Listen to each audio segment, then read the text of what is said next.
Hello and welcome back to Processing the Process, where we capture and discuss the technical, psychological, and contextual dynamics that shape the process of creating a work of art. Week by week, moment by moment, we're following Allie K. Dakers, actor, teacher, director, and producer, as she shapes her innovative middle school drama club program and guides her students' idiosyncratic artistic journeys. Today, we will be focusing on the April 10th showcase preview meeting. Drum roll, please. Now, the playwriting groups have been working so hard and preparing for weeks for this milestone day in which they will present their scene concepts to the entire drama club.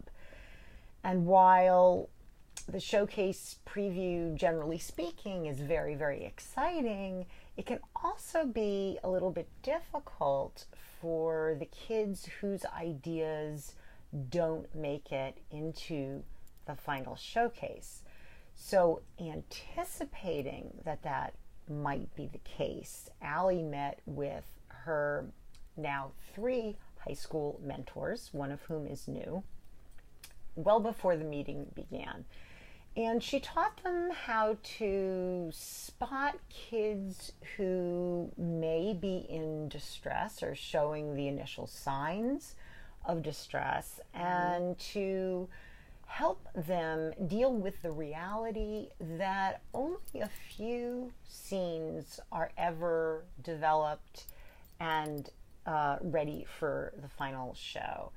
But it's tough because inevitably, perhaps, the kids are really invested in their original creative ideas.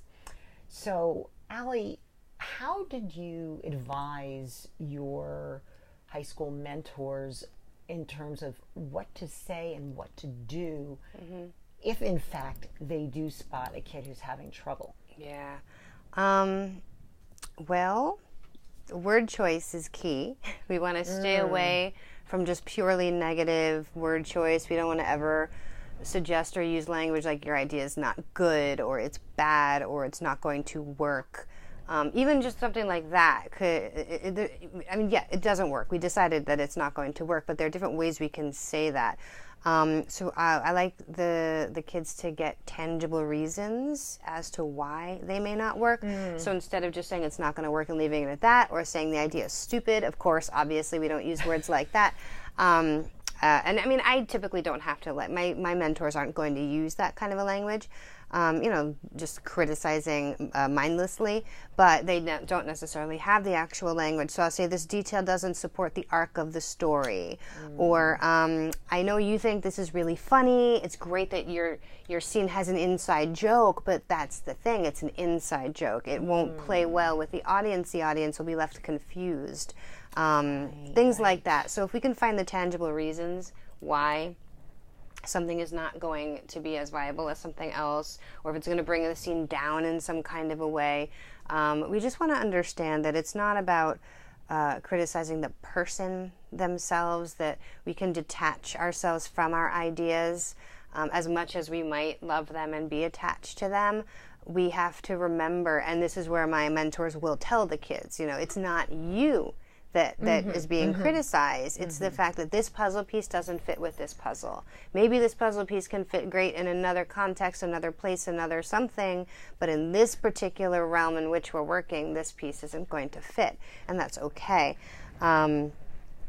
We also remind them that the most successful creators have to be able to kind of let the weaker ideas go to make room, to make space for those stronger ideas to come through. And that's part of the struggle of being a creative, is that, especially if you are also passionate with your work, and for many, some people, some creatives believe that your intuition has brought this to you and it must be for a reason. And, so we have to be able to kind of be practical, be pragmatic, and at the same time honor, our ideas and where they stem from. And some just don't fit, and that's okay. Well, it occurs to me as you're speaking about this that this is actually a key part of their education, because wouldn't you say that it is just as important to know why something does work in a particular context as it is to know why something doesn't work, so that moving forward, they have that kind of information that enables them to make those evaluations moving forward. Yeah, and after such a conference or, an analyze, critique, compliment session, some kids will see that and become enlightened by that and take the idea and switch it and move it and change it so that they can still include it in a way that will work. So by, like you just said, knowing what will and what won't, they can maybe take something that doesn't work and then figure out how to make it work, which is always a good thing. That's always a lot of fun, so. Right, and really understanding the bigger picture. I mean, what you're describing is really a puzzle. Yeah. And it's a matter of the pieces coming together in a particular way to make a puzzle. It's not a commentary on this piece or this piece or this piece. And it seems to me that you're, through different means, attempting to communicate that very fundamental idea. Trying to. That's not easy, I'm sure. But I thought that I would begin today with an overview of the preview meeting, and then Allie will fill you in with all of the juicy details, and there are many. So, in essence, all the groups explain their scene concepts to the entire drama club and basically bring their peers up to date with where they are in their idiosyncratic process. At that point, the entire club analyzes the scenes. They then discuss the viability of the ideas to determine whether or not they can really move forward with them. So it is truly a full ensemble activity. And if time permits, there may be some casting that occurs, but that, of course, always remains to be seen. And also, from Allie's perspective, the preview meeting gives her a sense roughly of how many scenes are likely to be in the final showcase and the amount of time the show will likely run. So that's important information to have at this point in time. Definitely. So you have that, right, your overall framework. An understanding of it and what you need to do as a result. So Allie opened the preview meeting in a very interesting way, I think, by starting a discussion with the kids and asking if anyone, or I should say, trying to put forward the idea that it's important to not take things personally. And most particularly during constructive criticism and feedback. Now, Allie, I noticed that you use an approach that you tend to favor, in which you encourage kids to discover knowledge. And given that, how then did you open up this topic with the kids? I asked the group who can tell us what it means to not take things personally, because for the younger kids, they might not have ever heard that, or they certainly have experienced it but didn't have language for what they were feeling. So now we have this language. I did have the kids, I went around the room, I asked kids to clarify. One student in particular really understood the concept and was able to explain it to the rest of the group. And then I reminded them how to give constructive rather than deconstructive or destructive criticism, which they have been doing. We've been doing that with our exercises after improvs, after scene work that we've done with the analyze, compliment, critique, where we would be studying some sort of element of the scene. We would all talk about how the actors created that or pulled that off, and then we would say, what we did well and where we can improve. So the language is there for them. I just reminded them, we can try this, or I see what you're trying to do here. What about if we try blah, blah, blah? So it's validating, it's recognizing the effort was put forth, but also with compassion, explaining why something might not work or what problems, might arise if moving forward with the idea or whatever the case may be. So we reminded each other of how to share those thoughts respectfully and with compassion. So, which is key. And I imagine, as you're also fond of saying, it's a life skill. Yeah. In addition to it is, something that's important in this particular context. Yeah, and like the pitch meeting, the original pitch meeting, again, the context was actually a semicircle this time. Rather than a long table and coming up to the front of the table, I wanted to create a semicircle so that there was playing space if the actors wanted to kind of use that to show a little more. It also, whenever you're in like a circular formation, it kind of brings us all together in a way. I don't want to create a sense of intimidation, but there is a little bit of pressure there, and it's not a bad thing to feel a little bit of pressure. It's always good to be able to stand up in front of the group and with confidence explain what you're trying to say. And I kind of made it a little bit, I gave them an opportunity. I created a little venue for that. So there's some pressure involved, knowing you're bringing these ideas up. But rather than scary long table, it's more like, let's hear your thoughts. We're all in a semicircle. We're kind of all in this together now. Right. A little bit different. That. Exactly. Yeah. So would you please take us through the highlights of each scene presentation and describe how the ensemble evaluated each set of ideas? I can do that. Okay. We started with our opening. So the two girls that had been working together to land their plane, they were on the runway now, which is great. They explained their idea, which is to kind of have a mock drama club beginning. So maybe it's just the curtain is open, kids are milling about, maybe even having a little snack or playing a game or doing something like that. And then members within the group can holler like the 5, 4, 3, 2, 1 call to sort of start the meeting, and we'll have the meeting begin. And from here, it is a full cast opener, so I do want the group to flesh this out. The various ideas that were proposed to the group, we're having it be just a simple meeting that's starting, that then kind of rolls into the pitch meeting day, where the kids present their ideas in a mock pitch meeting. And then what we see for the rest of the play are those scenes coming to life, which I thought was really cool. And in some of the discussion about this scene, and it was well received, that particular opening was well received. Another idea was to kind of take this a step further and create a bit of a comedy element to it, where one of the girls of the two was really excited to kind of be one of these people to sort of barge in the theater and be like, what's all the noise in here, and kind of create a character for herself, and maybe another couple other kids there, and then them sort of brought up and introduced, this is drama, like this is what we do, and sort of shared where they sort of catch the theater bug a little bit. And as we had discussed, there was a theme that is going to arise. It's going to be very interesting.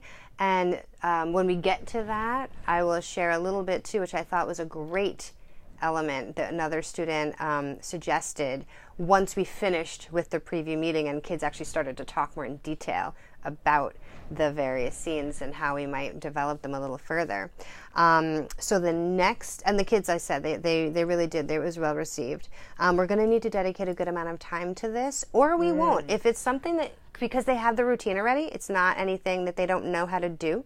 It's the start of a meeting. So it's almost like, this is where myself as like the director, editor, in a way, like if we have to cut something, like maybe we don't have an opening. Maybe we just go to scene 1. But at the same time, we can probably whip this together. But we do need to have everybody on board. So that'd be definitely time for full cast scenario, making sure everybody's present to know what's happening. The next scene we had is our Hunger Games group. Again, they're going to likely use the full cast too. Right. This is going to be the big one. If if they pull it off. Their script is complete. They were able to explain their full arc, which is really cool, really exciting. It's just going to be really challenging to pull it off. I think what they're imagining is going to be big in the sense of like volcanoes going off and and like the giant like cornucopia with like all of like the weapons and the things to go after and all of that. And I have a feeling they're going to discover a little bit of like how to draw a minimalist approach to like a complex idea. Yes. But that's okay. When I did talk to them about that, we also talked about how can we use the space itself to help shape a little bit of what we want to, using lighting, using various entrances, kind of minimizing and isolating places within the space itself, because they may not be able in the time and the resources that they have to create a giant volcano. Like they might have to get really creative about how they're going to do that, which is not a bad thing.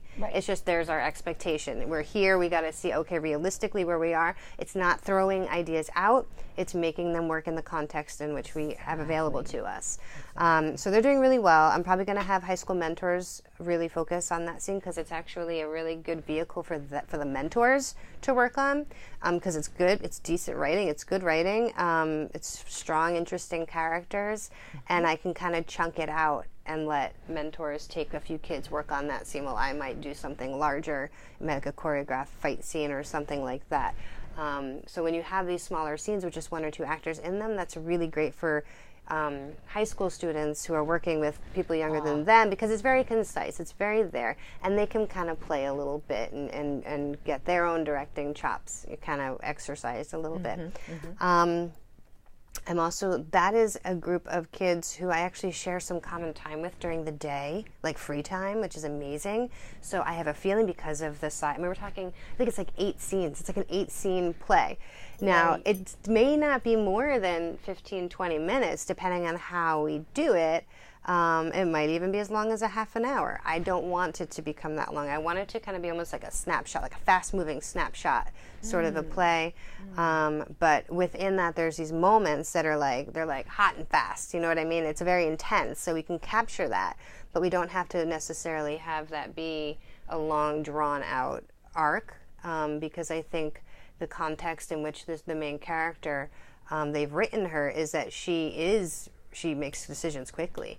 Like we might have seen her be a little more calculated in the previous story, but part of her story is that she's kind of lost that part of herself and she's sort of thinking a little bit irrationally. So maybe the way that this play will actually turn out is to kind of reflect how she's sort of bouncing, not necessarily grounded in who she is. So that can save some time too.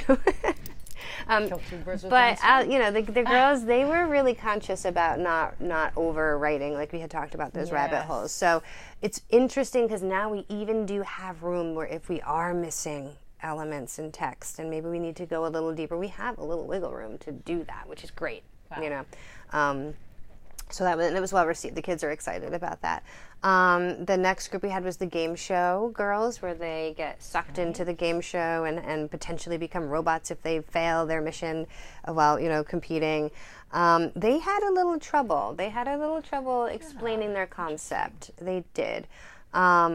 Compared to our Hunger Game girls, veterans, older kids, they knew who's going to say what. It was boom, boom, boom, boom, boom. They had it all down. These girls kind of were like, there's people and they're watching TV and they're in a show now. And the kids were like, what's going on? I gave them another maybe 30 or 40 seconds to kind of shake it out. Not even, maybe 30 seconds. And I was like, girls, why don't we start from the beginning? Like, curtain opens. What do we see? And from there, then they understood more to be able to speak about the scene in that arc in more linear fashion, which was good. I did help kind of flesh out because I have had a lot of conversations with them about it. So I did help them a little bit to find their words. They were struggling with their articulation. So I modeled it. And then they were like, and blah, blah, blah, blah, blah. So I would start it, then they would pick it up and complete the thought, which is good. That's what I was hoping for. They need a couple more kids in their scene. And it was mostly well received. Once once the rest of the group heard what it was, understood. Yeah. Right. And I kind of brought forth that idea that we've spoken a little bit about, like the commentary on where we are in relationship to technology right now. And some of the kids were like, yeah, that's cool, so, I mean, that's one of those interesting areas where, like, did I put that in there? Did they put that in there? Does it matter also? Interesting. So we'll see. We're going to see if that one continues. We have the audition scene, which it turns out it's audition for Annie, Get Your Gun, which I think we might have clarified here. They did a great job presenting. They know what they're doing. They have their story arc. They do need to flesh out specifically what each of the characters are going to do for each of their segments of this audition scene. It's very character driven.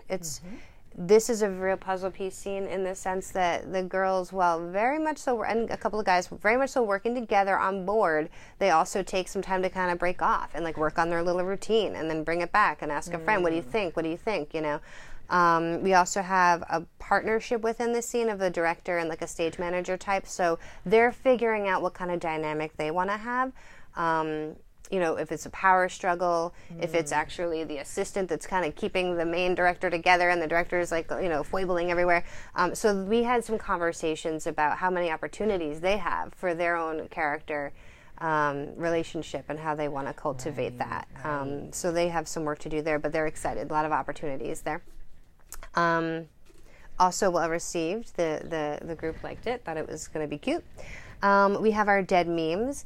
They did a pretty good job explaining the opening, and they didn't have an ending yet. And I'm like, guys, we don't know how this is going to end. So we talked a little bit more.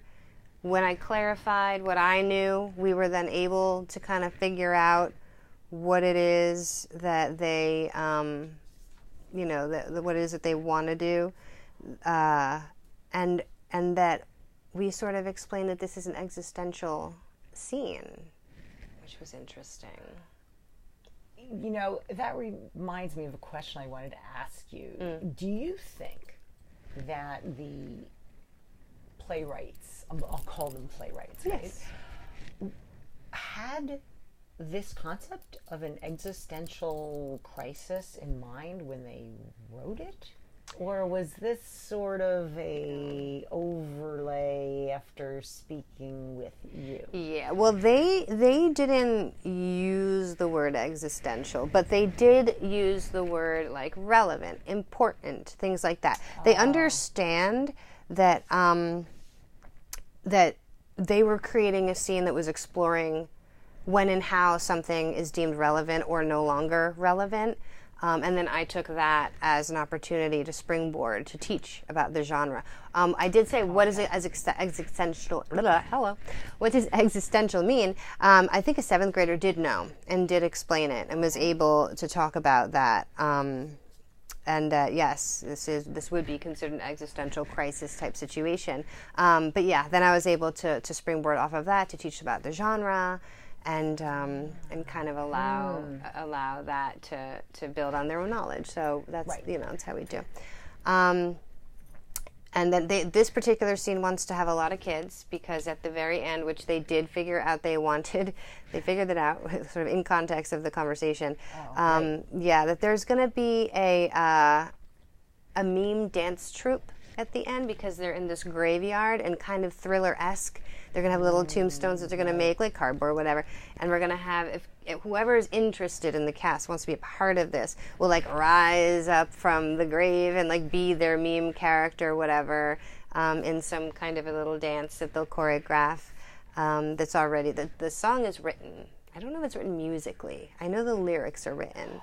I do believe, though, that I think she said it was like I can get like a karaoke version. I think it's to the tune of an actual song. We can do karaoke, like, and then you get there's like the rights issues not there. If you do it's it's a little mock version of this song. It's not the actual song. It will sound not 100% like it, but it'll be close enough. And for her, it almost doesn't matter because she just needed something to base her rhythm and her patterning of her language off of. So we can get like karaoke version that are royalty free. Like it's not going to be any kind of like concern in that realm. So we'll see. I think that I think that we talked about this. I think I don't always get it. This meme thing is like, oh my goodness, some of it is just You're not. A grown-up, Allie. Maybe sometimes. I think the kids are really going to get a kick out of this one and spot, characters, things, examples that they know. And I think it might be a little bit over the heads or under the feet, I don't even know, of the adults. We're going to see. We're going to see how this one shakes out. Yeah. If anything, I think it'll be creative, colorful. We're going to see. I'm going to have to monitor this one for, like if it's offensive or not, though. Because I did do research, of what they gave me, of what they were hoping to include. And I didn't love all of it. It wasn't all entirely, in line with kind of who we are or what we do. So if there is something that they really are firm on and the particular character is rude or something like that, I might encourage them to kind of include a counter within the scene to kind of point out that, and maybe that's why it doesn't exist anymore.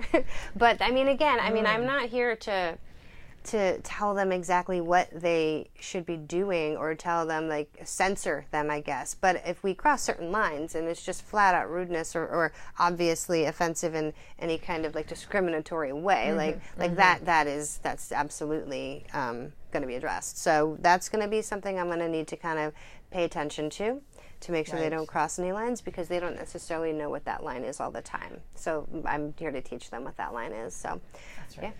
Sure. We have Foiled Grandma, which I don't know if it has a title. That's what I'm calling it at the moment, because I think it's working title. They articulated their concept really well. Mm-hmm. The two girls partnered nicely. They have it under control. The ensemble thinks it's going to be a funny idea. I had the girls give me a couple examples of what they hope to show, where this little girl is, kind of messing with her grandma a little bit, but it really actually comes down, that was my first understanding. It really is that the grandmother is sort of misunderstanding some things and taking things literally, which we've seen in other, fiction and whatnot. Most notably, there's Amelia Bedelia that happens, in the children's stories. And it is funny. It's play on language. It's a play on interpretation. Right. It's a lesson on be careful on how you interpret. Think carefully before you speak, before you do. Look around, read the room, all of that. Right. So it's gonna be okay. And I believe. That it is modeled after her own family, which is interesting. Autobiographical. Yeah, not literally in the sense that these things happen, but just the characterization, a little bit. She said that endearingly so is modeled after one of her older relatives. So that'll be interesting. Yes. I don't know if that older relative is still with us, but either way, she wasn't being mean-spirited at all. She was actually feeling quite inspired and endeared to create the character. Right.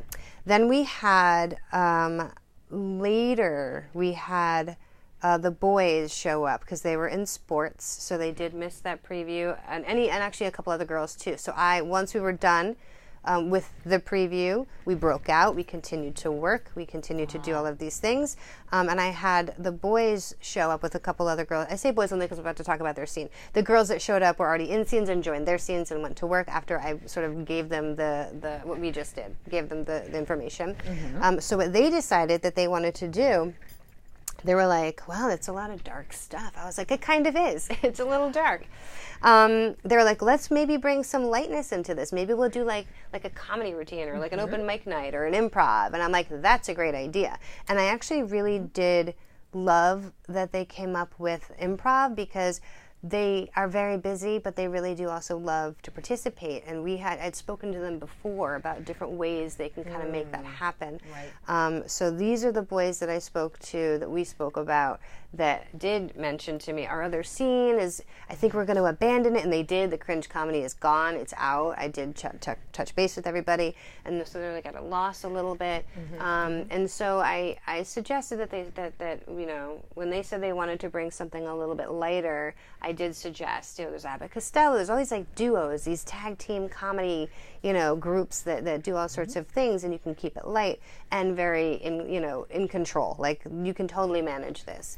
And I did say, and if for some reason you really can't pull it off, there's always improv. These particular students are very good at improv, and that's not everybody. Wow. Like, to throw them up on a stage, it's one thing to play games and you learn and you grow together, but to be like, we're now doing an improv performance, that's very different. You need to like have your rules, you need to be ready, you need to like know where the line is and not to cross it. We don't want to offend grandma, things like that. Because they might get silly in the work that we do. It's never outrageous.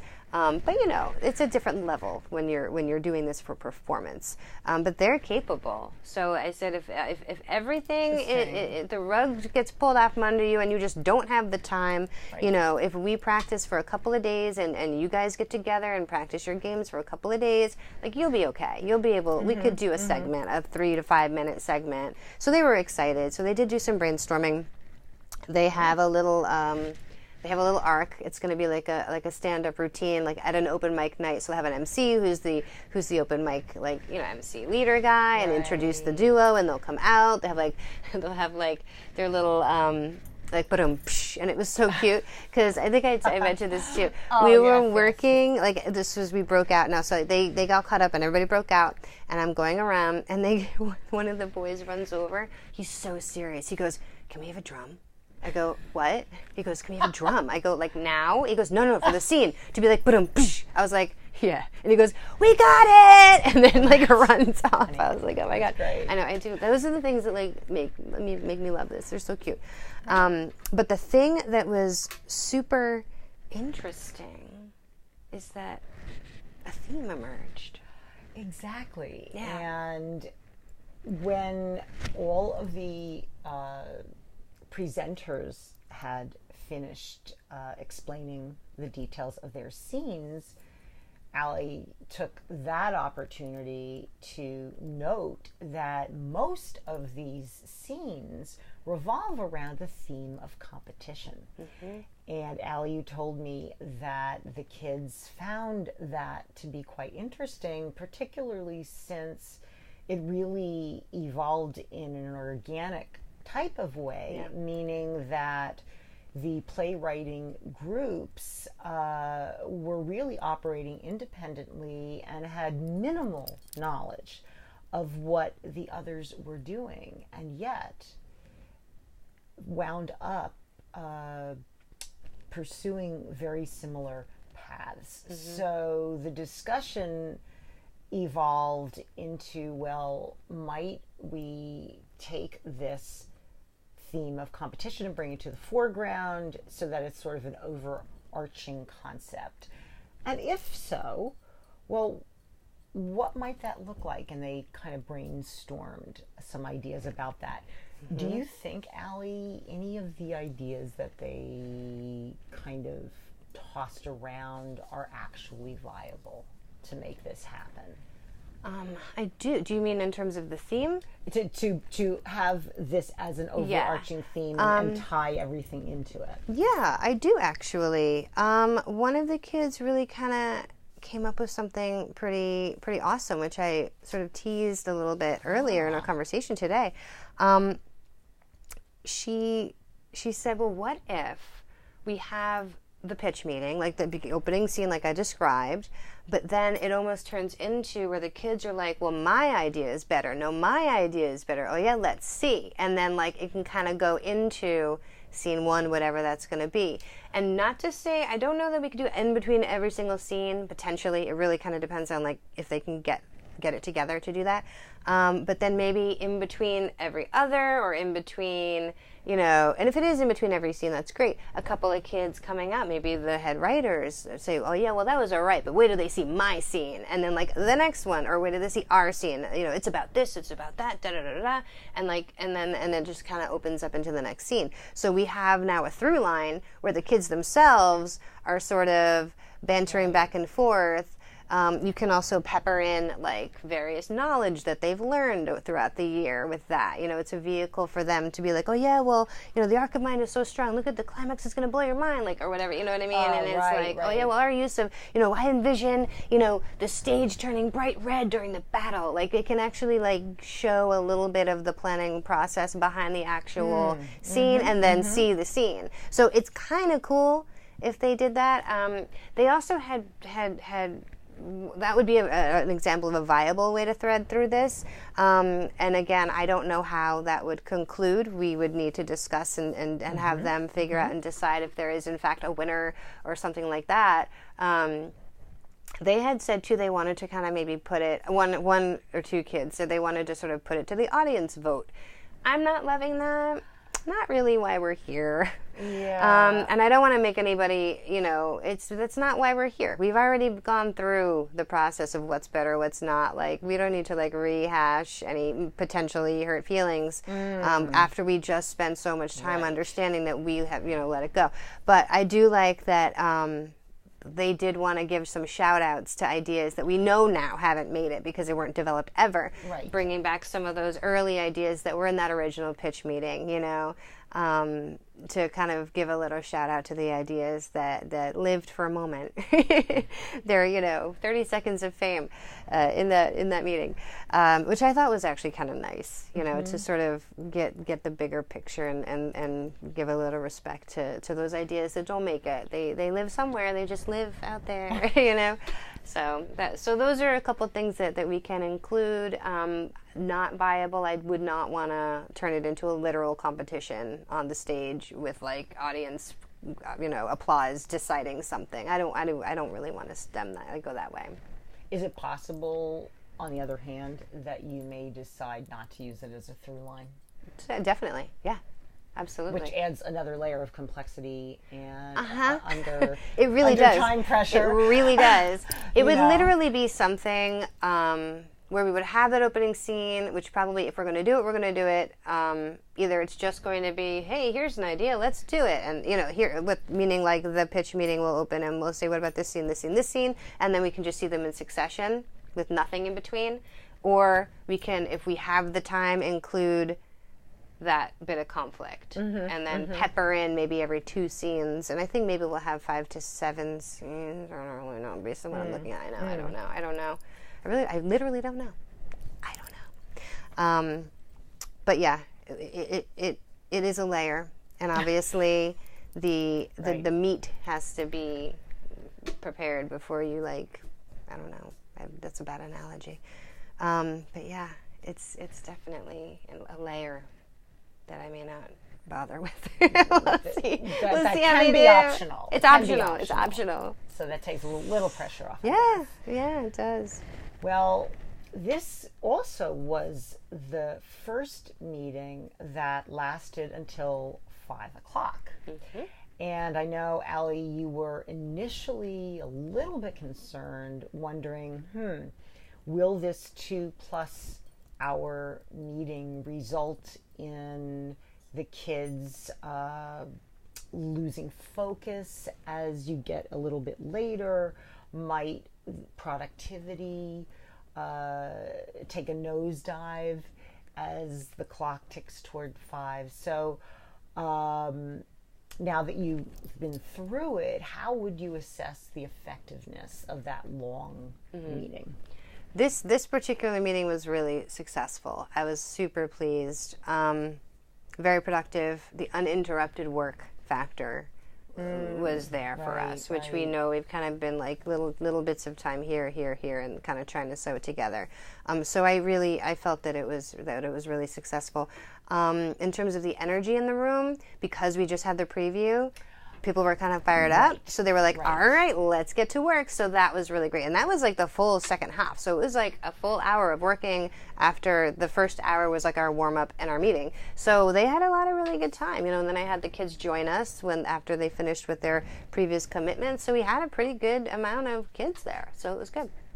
So you got a lot of accomplished, and it sounded like there was quite a bit of momentum created by and then sustained as a result of the meeting, the preview meeting. So it'd be interesting, I think, to see moving forward with the long meetings without the adrenaline pumping. Yeah. Preview meeting as to whether or not you come to that same conclusion, and maybe it varies. Date. Rehearsal to rehearsal. For sure. So for sure. But clearly, the showcase is starting to take shape. Yeah. And the next big deadline will be May 1st, when the scripts have to be complete, the scenes have to be completely cast, and blocking will need to have been well underway.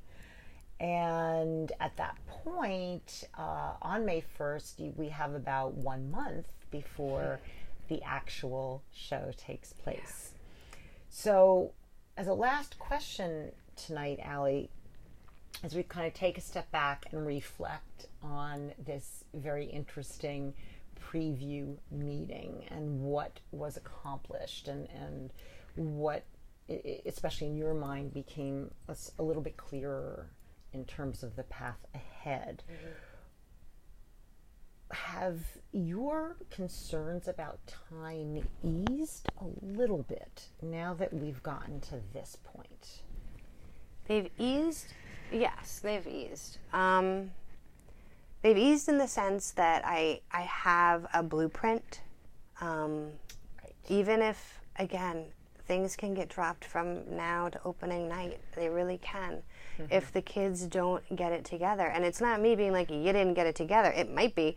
But a lot of the times, if something doesn't make it and it's happened in the past, it's the kids deciding, this isn't as strong as we want it to be. Right. Right. And they're able to kind of let go of their work. There's a definite conversation and a processing that happens with that. Sure. We don't want to just feel defeated by not succeeding. And we try and see where we went wrong, but what we could have maybe done differently. But especially if it happens right before opening night, we also say, okay, say goodbye, focus on what we need to do right now, maybe better in the long run, in terms of my own, like, where I'm at, feeling at ease. That's probably the only place that I feel I'm feeling at ease, is that I at least know loosely what I'm dealing with and what we have that the kids, we can, start to really kind of develop and invest more deeply in. But it's always an undercurrent of this, this anxiety, this fear. It never goes away. It really doesn't. I'm able now, so much more so than in the past, to recognize when I have control over a situation, and can actually do something which could alleviate some of the anxiety I might have about that thing that I'm contemplating working on, versus understanding and recognizing there's literally nothing that I can do in this moment of time that I am in right now. So I need to release myself of this anxiety, because it is not comfortable. No. I think over time, I've learned to grow a little bit more comfortable with my discomfort, I guess, is a good way to describe that. I literally tell myself to breathe. I literally, I say the words out loud, I can't let the anxiety get the best of me now. Right now is when I need to be my best for them. I have a long way to go in a short amount of time. I need to keep that at the forefront of my mind, and I need to maintain my health, which is a challenge when I'm stressed. Oh, yes. I tend to break down a little bit.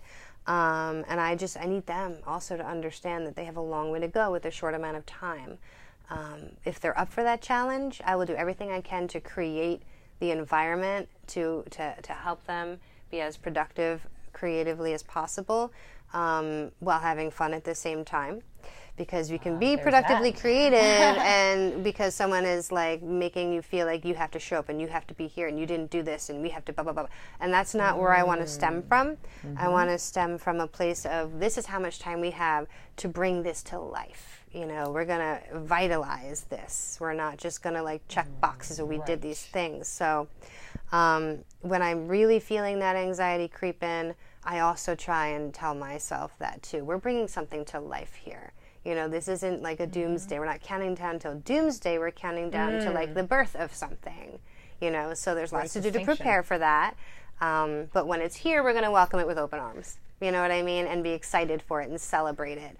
And then afterward, when it's all over, we can, go scream into a pillow or something. if to let out anything we might have had to manage that was negative. But I don't want to really bring the negativity into my negativity or my anxiety into the realm where the kids are, because that's not what I'm trying to teach them. If anything, like our meditations, our breathing, that's for me too.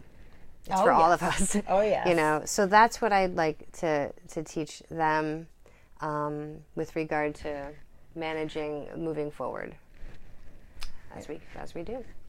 And might you, again, help them to understand context, and that within this particular context that consists of these particular dynamics, that this is the best we can do given all of these elements.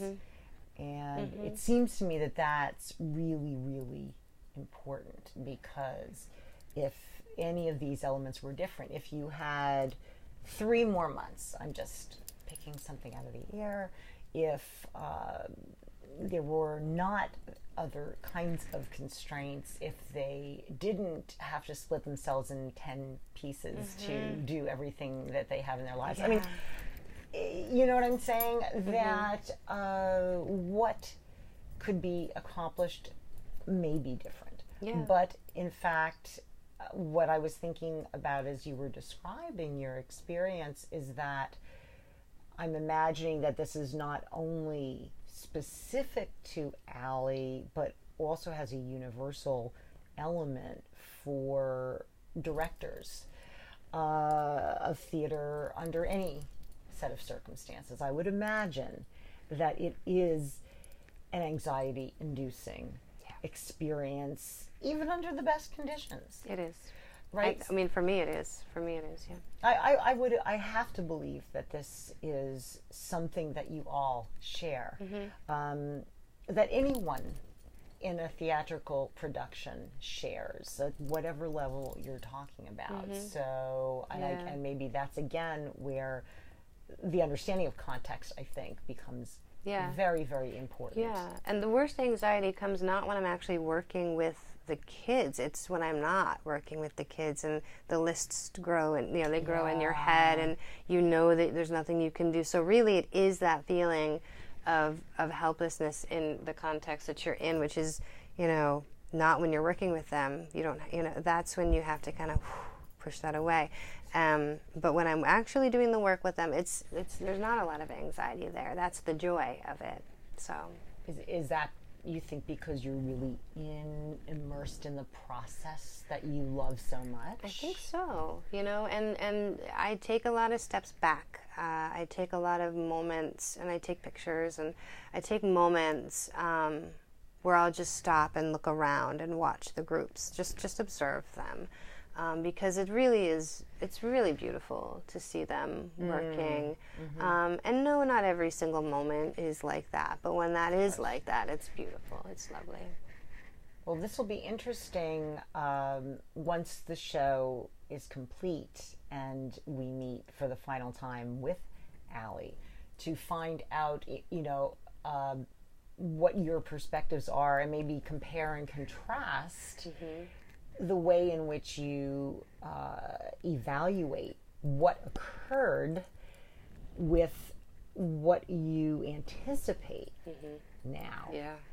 And, and see if you were able to sort of hang on to that understanding about context all the way through. And it is my challenge. And so forth. So we'll definitely keep up with the internal landscape within Allie in this last final stretch, shall we say. So I'm looking forward to seeing how it plays out. We hope you are as well, and therefore continue to stay with us for these next 4.5 weeks or so, and await the final product. Thank you again. Thank you, Allie. Thank you. And we'll see you next week. Bye-bye.